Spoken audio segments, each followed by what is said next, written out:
We're asked to find the value of the expression when x equals 3. That's just saying plug in a 3 wherever x occurs. If this is a positive value, you don't have to be quite as careful. If this is a negative 3, you need to be much more careful how you insert it into the expression. Okay, so I'll just make this 3 will be green wherever it shows up in the expression. So that's 3 squared plus 3 times 3. 3 times x is now 3 times 3 plus 4. And then in the denominator, you have a 3 squared as well, minus 3, and then minus 10. Okay, so again, all I did was plug in a green 3 wherever there was an x.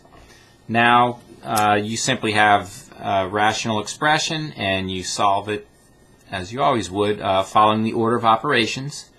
The division bar here, or fraction bar, however you want to refer to it, indicates not only division. This bar right here indicates division. It also is a grouping, performs a grouping function. Everything in the numerator is grouped together because of this bar, and everything in the denominator is grouped together because of this bar.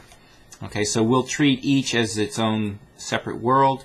So for the numerator, exponent would be our first concern, and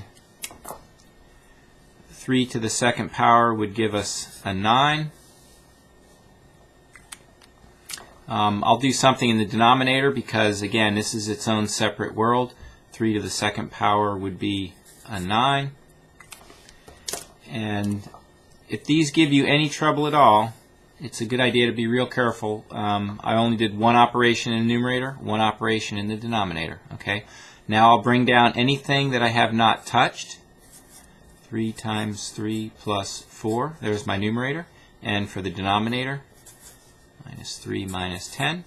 Okay. Now for the numerator, you have the next operation to be concerned with is multiplication. So 3 times 3 would give us a 9.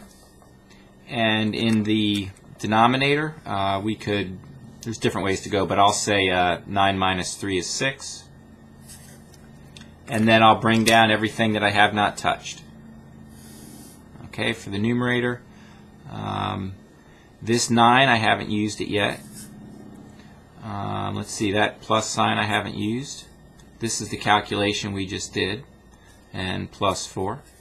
Okay, for the denominator, 9 minus 3, that calculation gave us the 6, and we have minus 10.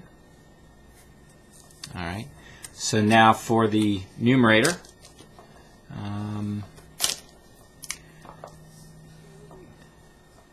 9 and 9 is 18. Maybe we'll just go ahead and finish this. 9 plus 9 is 18, plus 4 is 22. Okay, and for our denominator, we have 6 minus 10 is a negative 4.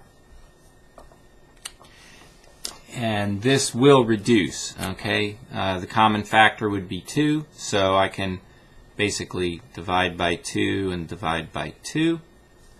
And that yields a negative 11 halves, and it's a perfectly fine way to leave your answer. You can write that as a mixed number, negative 5 1/2 if you so choose.